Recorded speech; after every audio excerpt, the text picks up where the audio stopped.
that you have within you the power to not only trust in yourself and in this divine wisdom, and also that you are connected to it through being a part of the environment as well as the environment being a part of you, but to also know that there's an energy, there's a force that will be used to bring to you what it is that you seek.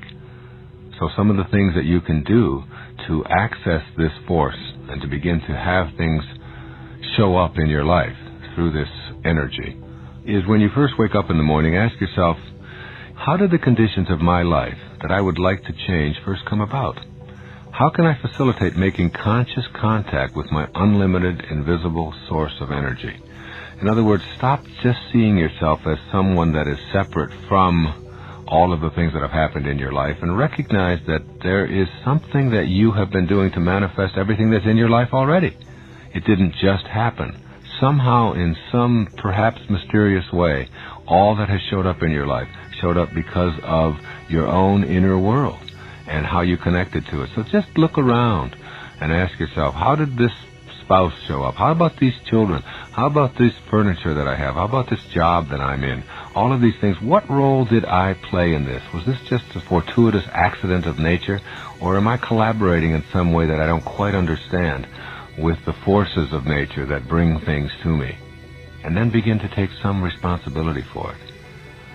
Secondly, I would explore the possibility that perhaps the reason you believe that life is limiting is because you've assumed limitation to be in your life. If you don't assume there are any limitations in your life, then those limitations begin to go away.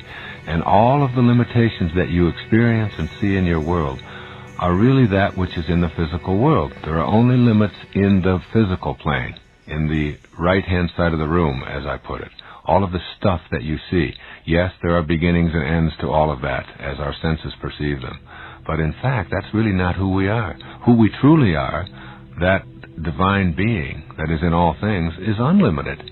And when we can give up our forfeiture of our ability to get into that world, we also give up the world of limitations. Whatever picture you are able to create mentally will assist you in knowing that the creative energy is flowing through you. So work on these pictures that you have and make sure that the inner pictures you have of what it is you would like to have, these visualizations, are working with you rather than against you. When you are able to internally picture yourself cooperating with the divine intelligence, it will cooperate with you. If you can't picture this for yourself, if you can't get that inner picture, then you will manifest whatever it is that you are picturing, which is doubt. Another thing that I would remind myself is to never limit the spirit in any way. Talk to your spirit. Talk to this divine intelligence that is you, that is even giving you the power to talk in the first place and to think. And tell the spirit what you want without telling it how you want it to happen. Then retreat in faith and trust. Also, I would keep your mental picturing to yourself. Keep it secret. Keep it private. What you want to attract is between you and God. And the moment that you need to prove it or you need to share it, you take the energy away from its accomplishment and onto the reactions of others. Another thing to do here is to examine all of the supposed lacks and scarcities in your life. Then remind yourself, I created all of this with my thoughts and my conditioning and my beliefs and my actions of my past. Taking responsibility for all that has shown up in your life is the way to transcend the things that you no longer want to show up. Also remember that what you think about is what you become. The great secret of the universe. The strangest secret, as my friend Earl Nightingale used to say. What you think about is what you become, what you think about all day long. Be conscious of every thought or every picture that ends up in your head, because that's what you will manifest in your life. And if you're doubting that, then you will manifest the doubt. And finally, I would recommend that you begin to act as if what you really want to attract to your life is already here, because it couldn't be anyplace else. Everything that's in the universe is already here.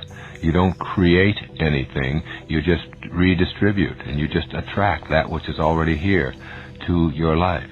And so, if you are acting as if what you want is already here, if you're thinking you'd like to have health, then you start thinking that I'm healthy. If you think that you'd like to have a divine soulmate show up in your life, you act as if that person is there. And you begin to have conversations with that person and expect that person to show up. If you have inner views about attracting prosperity for yourself, then you begin to act prosperous. You go to places where people who live prosperously are hanging out. You walk around car dealerships that reflect this kind of consciousness. You always act as if what you want is already here. It just hasn't aligned yet with your intention. And that's what manifesting is, the alignment of your intention with divine purpose.